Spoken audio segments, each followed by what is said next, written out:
Democratic chairs and Republican ranking members of the relevant committees and to appropriators. They've led briefings for major House and Senate caucuses. Secretary Buttigieg will meet with the moderate New Democrats caucus this week.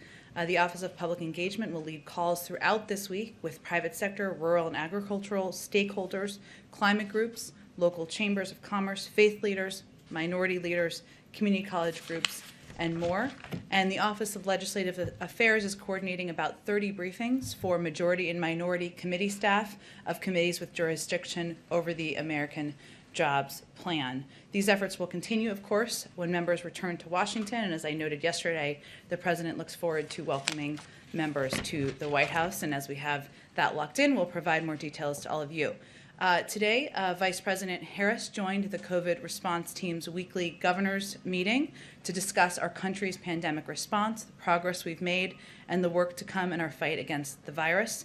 The Vice President highlighted the country's work in the pandemic response to date, including today's announcement that the President will announce officially later this afternoon that we've reached 150 million shots in arms since entering government, and that by April 19th, all adult Americans will be eligible to get the vaccine. That doesn't mean they will get it that day. It means they can join the line that day if they have not already done that beforehand. She also noted the important work to come, in particular around ensuring access to the vaccine in every community and building confidence in the vaccine in every community. She highlighted best practices to ensure equity remains at the cornerstone of our vaccination effort. She also touched on the $3 billion in funding, largely from the American Rescue Plan, that will enable states and cities to support community-based organizations in launching new programs to increase vaccine access, acceptance, and uptake. And there was some more news today about how that will be distributed and used. She's also in Chicago today focusing on vaccine equity. In Chicago alone, the CDC will invest $33 million to support efforts to increase vaccine distribution and access with a specific focus on communities of color. Also today, in his weekly update, part of the same call, I should say for clarity, COVID response coordinator Jeff Zients announced there will be more than 28 million doses across channels this week. Cumulatively, over the past 3 weeks, we will have sent out nearly 90 million doses of the vaccine. He also stressed to governors that while we continue to make strong progress, it is critical that we continue to mask up and socially distance. Josh, why don't you kick us off? Thanks, Jen. On the vaccine and vaccination announcement, we've kind of known for weeks that you'd see this ramp up in production. Mm-hmm. And I'm curious, like, why move up the timeline now? Is there a desire to make sure that people who are hesitant or reluctant to get a vaccine feel like they can do so? What's the thinking there? Well, first, the President had already announced that he was asking states to move up their timelines. So this is more providing clarity to the American public who may tune in to the President's remarks or clips that you all share on the news, that they're all eligible. It provides clarity, it reduces confusion, and it ensures that Americans who are not yet vaccinated, who are looking to get vaccinated,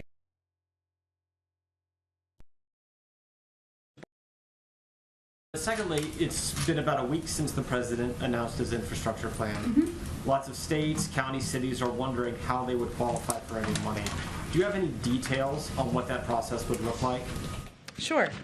Well, first, ultimately, it will be up to Congress and something we'll have a conversation with members and committees about. That's part of why it's so important to engage at a committee level and staff level. And many of you who have been through a journey like this before know this, but let me just reiterate some of the pieces of the process. Funding for transportation projects can typically be allocated through two different types of grants, and we expect a mix to be discussed. Either formula grants or competitive grants. So formula grants are allocated to states based on certain criteria, like the number of miles on an interstate highway or a population in a given urban area. Most of our existing transportation funding flows through formula grants, which gives states a lot of flexibility on how to prioritize and spend their federal dollars based on what their needs are.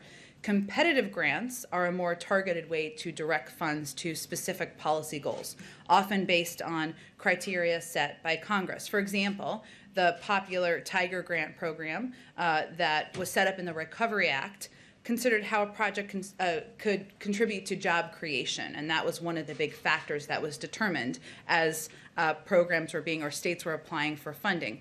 We've also mentioned the administration's proposal for a competitive grant program to fund 10 of the most economically significant bridges in the country. So that type of application would be through competitive grants.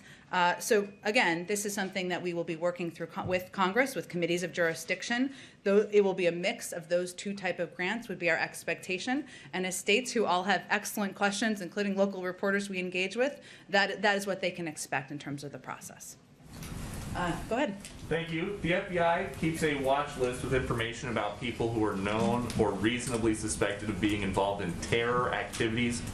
2 people on it from Yemen have been apprehended at the border. How concerned is President Biden about terrorists possibly trying to take advantage of gaps in the border to get in and kill Americans? Well, first let me convey that these type of incidents are very uncommon, and CBP and DHS can speak more to the timeline and the specifics, of course, in these particular cases and encounters. But encounters of known and suspected terrorists are very uncommon.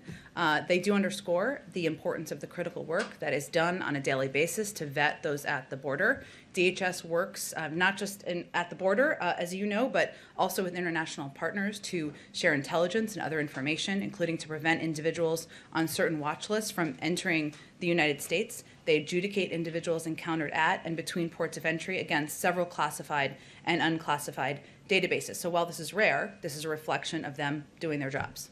Another quick one about the border. The DHS secretary is reportedly looking to finish some gaps in the southern border. How does that fit with President Biden's day one executive order to stop border wall construction? Well, wall construction remains paused to the extent permitted by law. So some has already been funded through congressional authorization and funding allocation. But as agencies develop for a plan, it's paused while agencies are developing a plan for the president on the management of the federal funds. When the administration took office, as you referenced, funds had been diverted from congressionally appropriated military construction projects and other appropriated purposes toward building the wall. And wall construction was being challenged in multiple lawsuits, for much of the wall, I should say, not all of it, by plaintiffs who allege serious environmental and safety issues. Under those circumstances, federal agencies are continuing to review wall contracts and develop a plan to submit to the president soon. It is paused. There is some limited construction that has been funded and allocated for, but it is otherwise paused. And then, is the White House concerned that Major League Baseball is moving their All-Star Game to Colorado, where voting regulations are very similar to Georgia? Well, let me just refute the first point you made. First, let me say, on Colorado, Colorado allows you to register on Election Day. Colorado has voting by mail, where they send to 100% of people in the state who are eligible applications to vote by mail. 94% of people in Colorado voted by mail in the 2020 election. And they also allow for a range of materials to provide, even if they vote on Election Day, for the limited number of people who vote on Election Day. I think it's important to remember the context here. The Georgia legislation is built on a lie. There was no widespread fraud in the 2020 election. Georgia's top Republican election officials have acknowledged that repeatedly in interviews. And what there was, however, was record-setting turnout, especially by voters of color. So instead, what we're seeing here is for politicians who didn't like the outcome, they're not changing their policies to win more votes. They're changing the rules to exclude more voters. And we certainly see the circumstances as different. But ultimately, sorry, let me add one more thing. It's up to Major League Baseball to determine where they're holding their All-Star Game. Okay, a quick one from a colleague who could not be here. You're talking about the new vaccine eligibility deadline. Mm-hmm. Is the supply ramping up quicker than expected? And if not, what does moving the eligibility deadline up actually do in practice? Like, are more people going to get vaccinated faster? That's our hope, absolutely. And we have expedited the supply. So there's been nearly 90 million doses provided to states in just the last 3 weeks. And that certainly is an increase over the weeks prior. That's part of it. but also we want to provide clarity. We're at the point with our supply and with our distribution to states that we think it's time to provide that level of clarity. Now, it's not just about the vaccine supply. We've also increased the number of pharmacies, more than doubled the number of pharmacies that are distributing the vaccine. We've also increased our commitment and our funding of community health centers, of mass vaccination sites, because we also know people need to have places to go, mobile vaccination vehicles, et cetera. All right. Oh, go ahead. Go ahead, Kelly. On the vaccines, is this about leading governors to move more quickly, or is this about reacting to what governors have already done? Because most states had already moved their eligibility. And it sort of seems like the president is now affirming a date that for many people was already the real And he had called for them to move this date forward a couple of weeks ago. So he had also called for the date to move forward from May 1st as well. So he is certainly confirming for the public that everyone is eligible around the country. That is a great deal of clarity. They don't have to go to their local state website and see when they're eligible. They know that they are eligible on April 19th. Every American out there who is not vaccinated. This is also part of the effort here, and part of what he'll be conveying later today is to communicate to seniors and people who have seniors in their community, maybe members of their family. This is the time to go now to ensure seniors who are your loved ones, your family members, people in your neighborhood, to go now, because the lines are going to become longer. There are going to be more people waiting, so he'll also be sending that clear message. So this is more about public education than accomplishing a particular goal. Is that fair to say? Well, we certainly wouldn't be at this point had we not purchased enough supply to vaccinate every adult American, had we not increased the number of vaccinators who can distribute the vaccine, put them in shots in arms, and had we not massively increased our investment in places where people could go. So it's a signal that, one, we're delivering clarity, but also we are at a point where there's enough supply, there are enough vaccinators, there are enough vaccination sites that every American adult is eligible April 19th. That is an accomplishment for the medical field. It's an accomplishment for the people who are running the operational piece. It's an accomplishment for the medical experts locally who are running these programs in different states. Briefly on Georgia, when the president voiced his support for moving it, does he have any regret now that by doing that, by adding his voice, it may have contributed to the environment where MLB makes this decision, and then there are these economic consequences to people in Georgia? When he and the vice president were there and couldn't do the car rally, and I talked about wanting to thank Georgia. Georgia's been important to the president and vice president electorally. Is there a sense of regret that perhaps he tipped the scale with his rhetoric, even if he doesn't have a direct cause and effect? Well, he was answering a direct question during an interview with ESPN about the opening day baseball, something not everybody, most people in the country appreciate and enjoy. And he was simply conveying that he would support that decision if that decision was made by Major League Baseball, just like he would support decisions made by private sector companies. We're not standing here and calling for companies to boycott. That's not what our focus is on from the White House. We do believe that the focus on Georgia and is a reminder that, and it should be a reminder, I should say, that this is much bigger than Georgia, that Georgia was just one of the first states to act on a concerted effort to use easily disprovable conspiracy theories to fuel their attempts to make it even harder for eligible Americans to vote. But according to the Brennan Center, as of March 24th, 361 bills with restrictive provisions have been introduced in 47 states around the country. So this is not just Georgia. This is something we are seeing a prevalence of this, a pattern around the country of an effort to make it more difficult to vote. Mitch McConnell, the Republican leader still in Kentucky, said many positive things about the friendship and personal relationship he's had with the president for a long time, a fine man and so forth. Also says a moderate he is not. Does the president still identify as a moderate within the Democratic Party, or do you feel that he has moved more, or does the president feel he has moved more to the progressive wing of his own party? I don't think this will surprise you, but the president is not eager to be labeled by anyone in his party, or certainly even by his friend Mitch McConnell. And he is now president of the United States. He governs for all Americans. He is encouraged by, we all are encouraged by, the openness we've heard from some who would identify as moderate Democrats or Republicans, of discussing components of the package that he has proposed. And he's looking forward to having that conversation. Go ahead, Jen. Thanks. Two questions on the Federal Reserve Board. Is there any update on the effort to fill a vacancy, the vacancy on the Federal Reserve Board of Governors? I don't have any personnel update for you. I'm happy to check and see if there's any update we can provide. Thank you. And then also, has President Biden spoken to the Federal Reserve Chairman yet, Jay Powell? I don't have any call to read out either. So you can't say if they've spoken yet at all? I don't have any update on it. Let us know, please, if you can. I absolutely will. Okay, thank you very much. And then also, one other question about phone calls. Has President Biden spoken to President Obama about how to pass the infrastructure bill? Has President Obama given him any advice on how to pass that bill? They speak regularly. They, of course, were president and vice president, but they are also friends, and they share a bond of serving through 8 years of the Obama-Biden administration, but also a personal friendship and kinship. And he speaks with him regularly, but we're not going to read out those calls.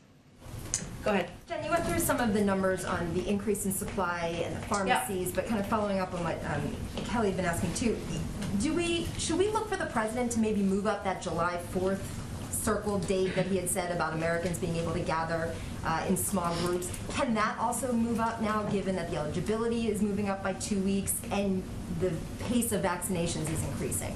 Well, we're certainly encouraged by the fact that we are vaccinating. Our team is vaccinating. Our experts across the country, I should say, are vaccinating on average about 3 million people a day, which is far larger than any other country in the world. But we know that it's not just about having the supply or eligibility. It's also about people in the country, eligible adult Americans, going to their community health center, going to a mass vaccination site, going to a pharmacy to get vaccinated and get that shot in their arms. So any changes we would make in advising the public, we would certainly do in close coordination with the advice of the CDC and our health and medical team. I don't have any expectation of that at this point, but we're always looking at how we can provide clarity to the public. And you had said that the lines might start getting longer, so seniors should start getting their shots now just to make sure they're not doing it when it gets clogged up. Mm-hmm. Are you concerned that because the eligibility has expanded, that the supply can match that you can still be on pace to vaccinate all American adults who want it by the end of May? We will have enough supply by the end of May, and we certainly remain confident that we will continue to be able to provide the supply that states need to vaccinate people in their states, and we'll continue to provide supply also independently to the pharmacies, which is a program that has started out as a pilot and has been incredibly successful. So we are confident in what the path looks like ahead, but we also constantly contingency plan. We know things happen.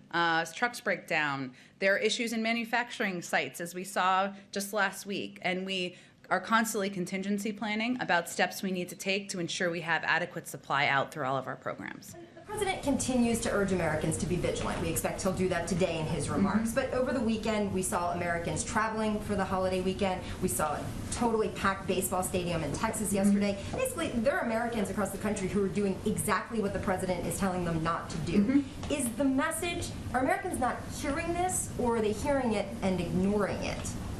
You know, I think the president recognizes that this has been a long and difficult journey for the American public. The country has been shut down in one form or another for more than a year now, and people have missed birthday parties, weddings, baseball games, going out to restaurants. It is difficult, it is hard, and what he's asking people to do is to sacrifice a little bit longer. And he will continue to make that case and make that argument. Now, while we saw the baseball game, as you noted, and other events over the weekend, and we certainly anticipate as the weather gets warmer, there will be a temptation. We've also seen communities where local mayors, businesses have conveyed to their communities that we need to hang together, we need to remain vigilant, we need to wear masks, and we will get through this together. So we are hopeful that that's exactly what the majority of communities in this country will do. Go ahead. Thank you. Couple of clarifying questions just on the vaccine stuff. One, does this change the date at all by which there is an expectation everybody is vaccinated? I mean, does that move up?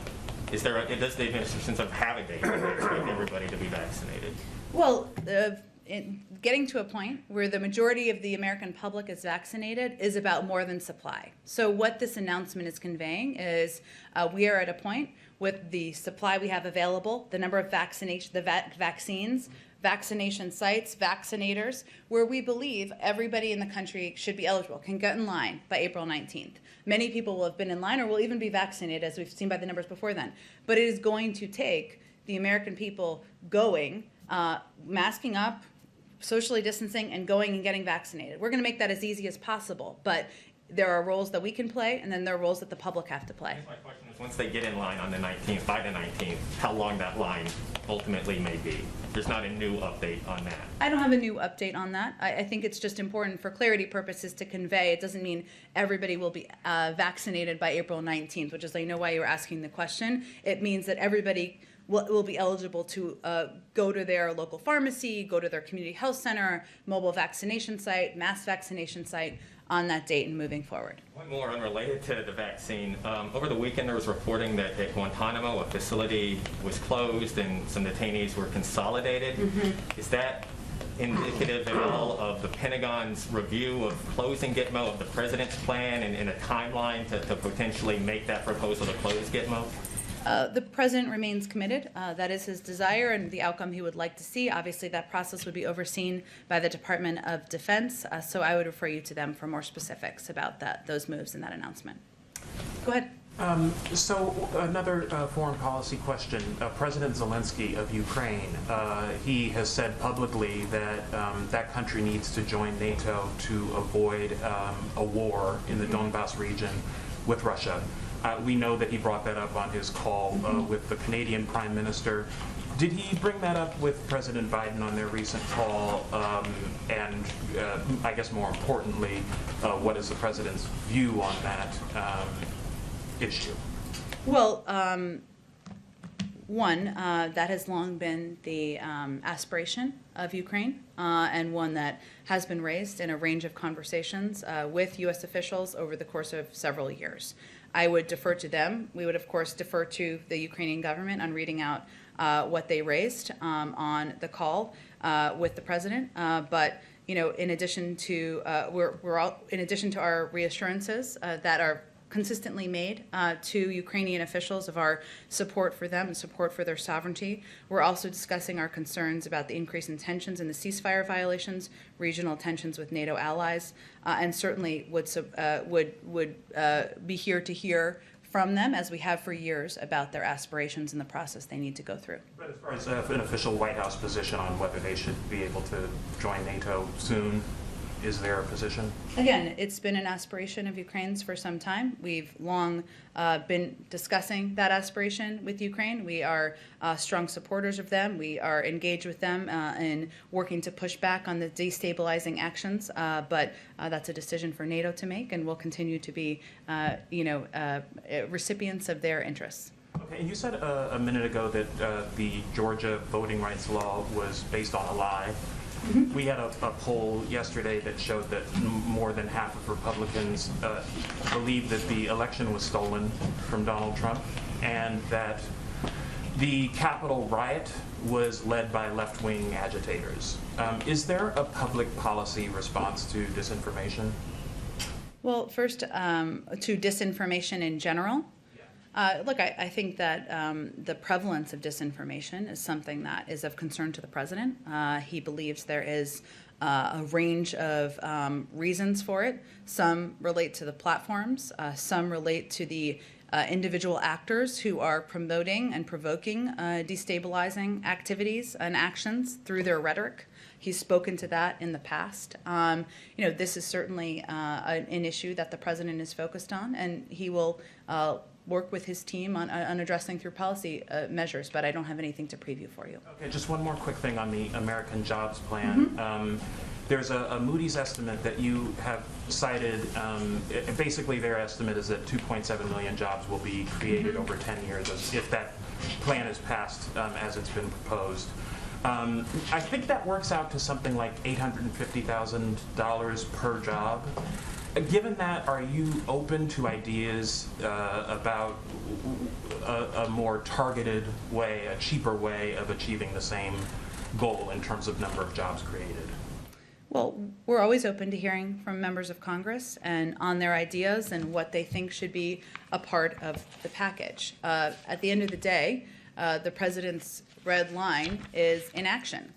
He won't tolerate inaction on rebuilding our nation's infrastructure, something that has long been outdated. He believes that we need to invest in that so we can improve the lives of ordinary Americans and make it easier to do business.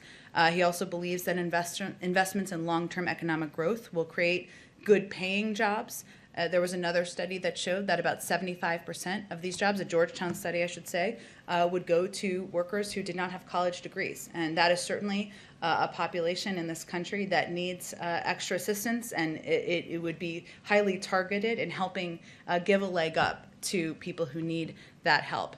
He also believes that we need to invest in order to help us outcompete China and invest in our own emerging economies to do that, and that we need to invest in the American people, that the American people are the backbone of our nation's, of our country, and that is part of our proposal in this package. Go ahead. Thank you. Just two questions. One on vaccine again. Is there any thought being given to a federally organized vaccine passport of some kind? Does the president see that maybe as some kind of tool that could be used, or would he lean more on the side of people who have raised objections over privacy and so on? Well, let me be very clear on this. I know there's been lots of questions. The government is not now, nor will we be supporting a system that requires Americans to carry a credential. There will be no federal vaccinations database and no federal mandate requiring everyone to obtain a single vaccination credential. As these tools are being considered by the private and nonprofit sectors, our interest is very simple from the federal government, which is Americans' privacy and rights should be protected, and so that these systems are not used against people unfairly. There is a movement, as you know, in the private sector to identify ways that they can return to events where there are large swaths of people safely in soccer stadiums or theaters, and that's something that that's where the idea originated, and we expect that's where it will be concluded. We will be providing some guidance, which will look like an FAQ, a frequently asked question. I hate acronyms, but that provides important answers to questions that Americans have, in particular around concerns about privacy, security, or discrimination soon. I don't have an exact date for that yet. Okay, and if I might, another question on Iran. It's pretty clear what the carrot is for Iran. Mm-hmm. That's obvious. But given that the previous administration, just battered them with pretty much everything it had, apart from war, what's left in terms of the stick when you're entering these negotiations? What is left actually apart from war? What would Iran want out of it? Is that what you're asking? What's the stick? You're coming with a carrot, right? Which is, we'll bring you back in and so on. You dismantle all this stuff, and we'll eventually give you sanctions relief. That's pretty clear. But they withstood the sanctions under the Trump administration, and they in fact only increased their activity in the nuclear. Well, if you go back historically just a few years before the Trump administration to the Obama-Biden administration, sanctions were put in place which incentivized, in many ways, getting them to the table to have the discussion about the joint plan of action. So, look, I would say at this point, today's the first day of discussions. As you know, these discussions are happening in Geneva, and they are happening through our European counterparts and partners. We expect them to have difficult portions. We expect this to be a long process, and we, continue to believe that a diplomatic path is the right path forward, and there are benefits to all sides. When the Trump administration pulled out of the joint plan of action, what they left us with is a far decreased visibility of Iran's nuclear capability, of inspections at their sites, of an understanding of how close they were to acquiring a nuclear weapon. That's not in anyone's interest, certainly not the American people. Go ahead. Jen, Senator Schumer's office said last night that the Senate parliamentarian had ruled in favor of additional reconciliation bills. I wondered if the administration has any view on that ruling. And in light of this ruling, is this the likely path that the president will take with the Senate in terms of getting this infrastructure bill across the finish line? Well, the president continues to believe, less than a week after he announced the plan, I'll say, that there's a bipartisan path forward. And we are encouraged not just by 80% of the public that believes that it is long overdue to invest in infrastructure, that not just roads, rails, and bridges, but there is a way we should, a role the federal government can play in rebuilding the infrastructure of our economy and helping support American workers for the 21st century. This is a mechanism, as you know, reconciliation is a mechanism for passing budgetary bills in Congress. We will leave the mechanisms and the determination of the mechanisms to leaders in Congress. But right now, less than a week after he announced the American Jobs Plan, our focus is on engaging with Democrats and Republicans, with staff, with committee staff, inviting members to the White House next week, and we are encouraged by some of the statements that have been made about components of the package where we could find agreement. On infrastructure, some Republicans have quibbled with the way infrastructure should be defined in the bill. Does the president feel he has to convince Republicans of what should be used in an infrastructure bill before he can actually persuade them to vote for it? Well, I'll give you a little bit of a homework assignment. There are some Republicans who have previously called for investment in workforce development as part of comprehensive infrastructure investment. Some have called for that. Some have previously called for investing in broadband and the expansion of broadband as a means of expanding infrastructure. Some even have reference to replacing pipes as a means of infrastructure. So I would suggest that many of their constituents would be surprised to hear that those are not infrastructure projects, and I'm sure with a little Googling, you can all figure out who those all are. Go in the back. Hi. At his press conference, the president said our children and grandchildren will be writing doctoral theses about whether democracy or autocracy succeeded. What's his own measure for success there? Is it American GDP versus Chinese GDP ultimately, or is it the sphere of influence of both countries around the world? It's a big, broad question. A good one.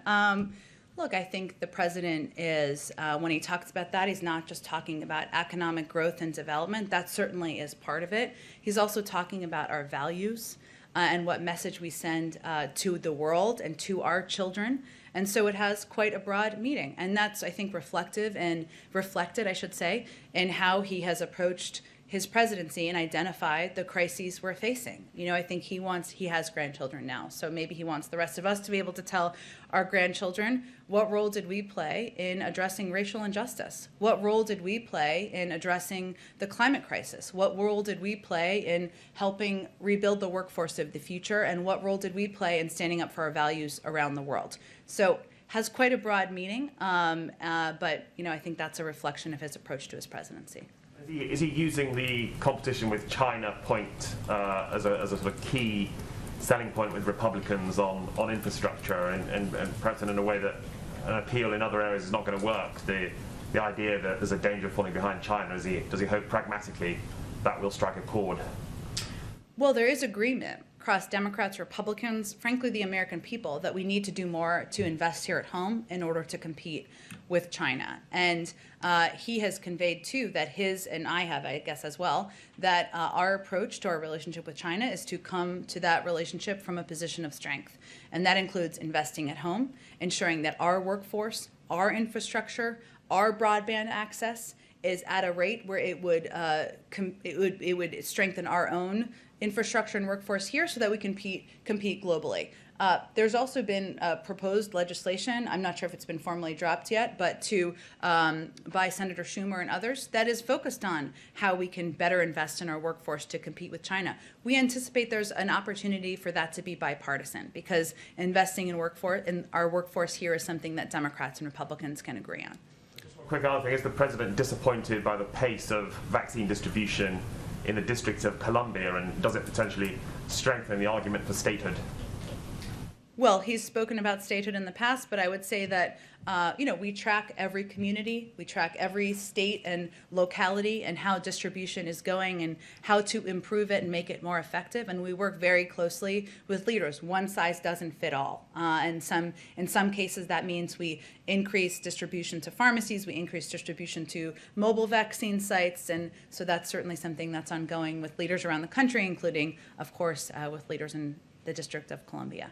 Go ahead in the back. Oh, go ahead, Nadia. Oh, thank you, Jen. I want to follow up on the Vienna talks. Is the White House satisfied or content by this first round of talks between what they call the P4+1 and Iran? Well, we're only on the first day. So I will allow the team that is negotiating on the ground to give more of an assessment of how they feel the talks have gone. Explain if these talks are indirect between the Europeans, the Russians, and the Chinese and Iran. Why do you have a high-ranking U.S. official in Vienna since you don't want to talk directly with the Iranians? Well, I think it's important to convey to our partners, our P5+1 partners too, that we believe diplomacy is the best step forward, is the most appropriate step forward. And Rob Malley, who is somebody who's experienced, who's been a part of negotiations in the past, is certainly an appropriate level individual from the government to be there. So is the White House position till now that no lifting of any sanctions until Iran complies? Well, I think we expect that, as I conveyed yesterday, that a big part of the conversation will be how Iran can come back into compliance and what would be required of the United States. But we've been clear that we are not anticipating any steps at this moment. We'll allow the negotiations to continue. And allow me on Iraq. Tomorrow, you're going to hold a strategic dialogue between the United States and Iraq. As you know, the president has been talking about reviewing troops numbers all over the world, including Iraq. Is this a topic that obviously high and center on these talks? What do you expect from these talks? How are they different from the previous one under the previous administration? Well, these meetings will further clarify that coalition forces are in Iraq at the invitation of the Iraqi government and solely for the purpose of training and advising Iraqi forces to ensure that ISIS cannot reconstitute. And I think that's a difference from how it was described previously. This will also be an important opportunity to discuss our mutual interests across a range of fields from security to culture to trade and climate. And obviously these are proceeding soon, and I'm certain we'll have a readout once the discussions conclude. Thank you. Go ahead. Thanks, Jen. Bloomberg reported earlier today that President Putin plans to take part in the virtual climate summit later this month. Has the Kremlin reached out to confirm his attendance? I'm sorry, say the last part one more time. Has the Kremlin reached out to confirm his attendance? We've invited about 40 heads of state to attend the climate summit, and I expect as we get closer, we'll have confirmation about who will be participating in the summit. Okay, and one more. Senator McConnell's comments yesterday to encourage Republican men to go get a vaccine. Was the White House in touch with Senator McConnell as part of the effort to address vaccine hesitancy, or was the president in touch with him before he made those comments? I don't have any private conversations to communicate about, but certainly we see it as a positive for any member of Congress, Democrat or Republican, to be out there advocating for their supporters, people who follow them, who listen to them, about the safety and the efficacy of the vaccine. Go ahead. Thanks, Sean. Following up on some of what Ken was asking about reconciliation, for there to be a sort of second bite at the reconciliation apple, so to speak, it would have to be by the end of this fiscal year. And concerning what you just said about President Biden, the only red line is inaction. Does President Biden see there being any deadline for Congress to move on the jobs plan? Would you like to see it by the end of the fiscal year or by the end of the calendar year?